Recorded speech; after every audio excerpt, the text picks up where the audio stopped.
చేసుకోవడానికి సర్వశక్తులు ఒడ్డడానికి బీఆర్ఎస్ సిద్ధపడుతుంది అనేది మాత్రం ఈ పరిణామాలు తెలియజేస్తారు.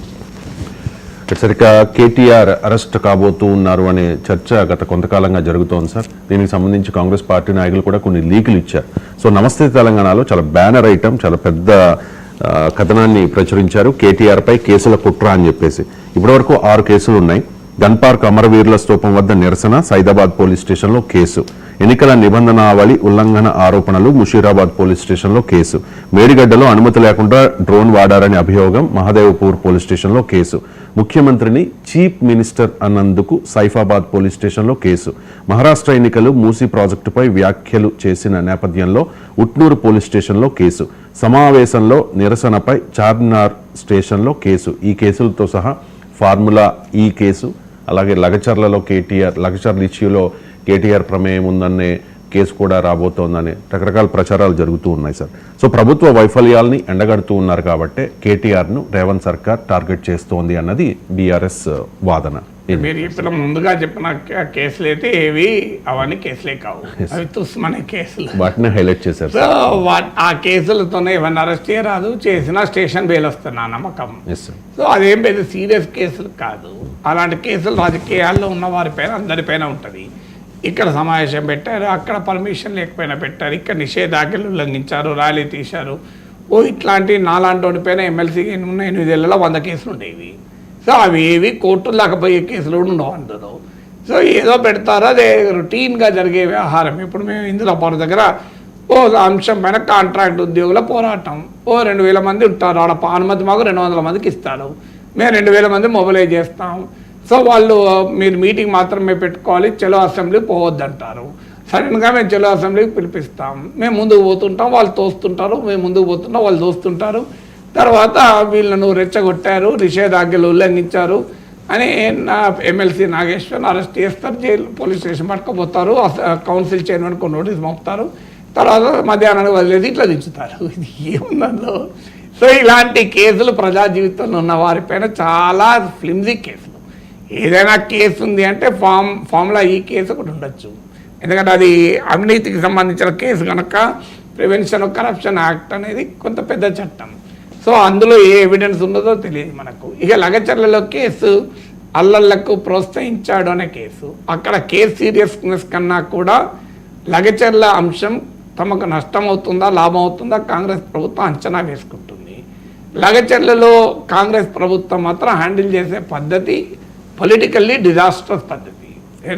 రాజకీయ ప్రభుత్వాలు భూములు సేకరించవచ్చు, భూముల సేకరణ కొత్త కాదు, ఆ భూసేకరణను ప్రజలు వ్యతిరేకించడం కూడా కొత్త కాదు. కలెక్టర్ పైన అధికారుల పైన ఎవరో ఒకరు కుట్ర పండితే తప్ప దాడి జరుగుతుందా అని కాంగ్రెస్ అనొచ్చు, అది కూడా కాదనను. కానీ ఏదైనా ప్రజల్లో ఉండే నిరసనను, ప్రజల్లో ఉండే వ్యతిరేకతను అర్థం చేసుకోవడంలో కానీ హ్యాండిల్ చేసుకోవడం కానీ కాంగ్రెస్ ప్రభుత్వం తప్పుగా వ్యవహరించింది. అది బీఆర్ఎస్ కాయిదమైంది. మనం చరిత్రలో చూసాం, వామపక్ష ప్రభుత్వము అంత బలంగా ఉన్న ప్రభుత్వము నందిగ్రామ్ సింగూర్ భూములను సేకరించే ప్రయత్నం చేస్తే ఒక పారిశ్రామికీకరణకు పెద్ద ఎత్తున వ్యతిరేకత వచ్చి మమతా బెనర్జీ నుంచి మావోయిస్టుల వరకు దాన్ని సమర్థవంతంగా వాడుకొని అక్కడ ప్రభుత్వం పతనమయ్యేదాకా కూడా వదలలేదు. అందువల్ల భూమి అనేది ప్రజలకు చాలా సెన్సిటివ్ అంశం.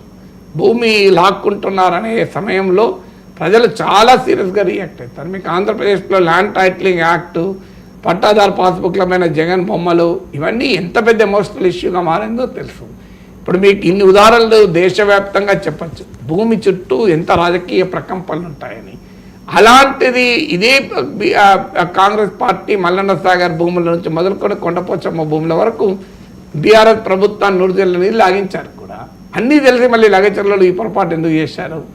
లగచర్లలో కానీ హైడ్రా విషయంలో కూడా మీరు హైడ్రా మొదట్లో చాలా సానుకూల సంకేతాలు వచ్చాయి, పెద్దవాళ్ళ భూములు పెద్దవాళ్ళ ఫామ్ హౌస్ దెబ్బతీస్తున్నారని.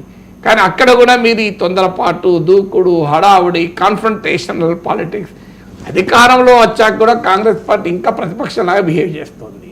సో అధికారంలో ఉన్నవారు చూపెట్టాల్సిన మెచ్యూరిటీ కానీ అధికారంలో ఉన్న వాళ్ళు చూపెట్టాల్సిన లీడర్షిప్ డైమెన్షన్ కానీ కాంగ్రెస్ ఇంకా చూపెట్టలేకపోతుంది. అది బీఆర్ఎస్ కాయిదాలు అవుతున్నాయి. సో అందువల్ల ఈ పరిస్థితుల్లో కేటీఆర్ అరెస్ట్ కూడా అదే రకంగా మారిపోతుంది. అరెస్ట్ అని చెప్పేది ఒక దశకు వచ్చే వరకు అరెస్ట్ చేసినా ఏ పొలిటికల్ ఇంపాక్ట్ ఉండదు, ఏమన్నా ఉంటే సింపతి ఉండే స్థాయికి తీసుకొస్తారు. ఇప్పుడు మీకు బీజేపీ ఏం చేసింది, కవిత అరెస్ట్ అని చెప్పి పెద్ద ప్రచారం చేసింది.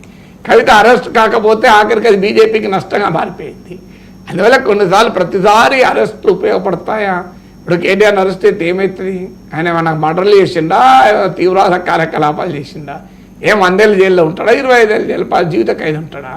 6 నెలలో 3 నెలలో 10 ఏడాదో ఉంటాడు. ఏమైతే ఇప్పుడు ఎన్నికలు ఉన్నాయా నెక్స్ట్ రేపు పొద్దున? సో బీజేపీ అరెస్ట్ నడుస్తుంది, ఇంకా కేటీఆర్ అరెస్ట్ అయితే కేసీఆర్ రంగంలో దూకే అవకాశం ఉంటుంది. అందువల్ల అరెస్ట్ చేయడం అనేది పొలిటికల్గా తెలివైన పని అనుకోను. కాంగ్రెస్ ప్రభుత్వం ఆ పని చేస్తే ఇంకా ఎక్కువ నష్టపోతే తప్ప లాభం లేదు. అందులో కేటీఆర్ నిరంతరం ప్రజల్లో ఉంటున్నాడు ఇప్పుడు. ఎందుకంటే బీఆర్ఎస్ ప్రజా సమస్యలు తీసుకొని ప్రజల్లో ఉంటున్న పాదయాత్ర కూడా చేస్తానని ప్రకటించాడు. సో అందువల్ల ప్రజల్లో ఉన్న నాయకుడిని, ప్రజా సమస్యలు తీసుకొని పనిచేస్తున్న నాయకుడిని అరెస్ట్ చేస్తే అది అధికారంలో ఉన్న వారికి నష్టమే. మనం చంద్రబాబు నాయుడు అరెస్ట్ చేసి నష్టపోలేదా జగన్? అందువల్ల హేమంత్ సోరెన్ అరెస్ట్ చేసి బీజేపీ నష్టపోలేదా?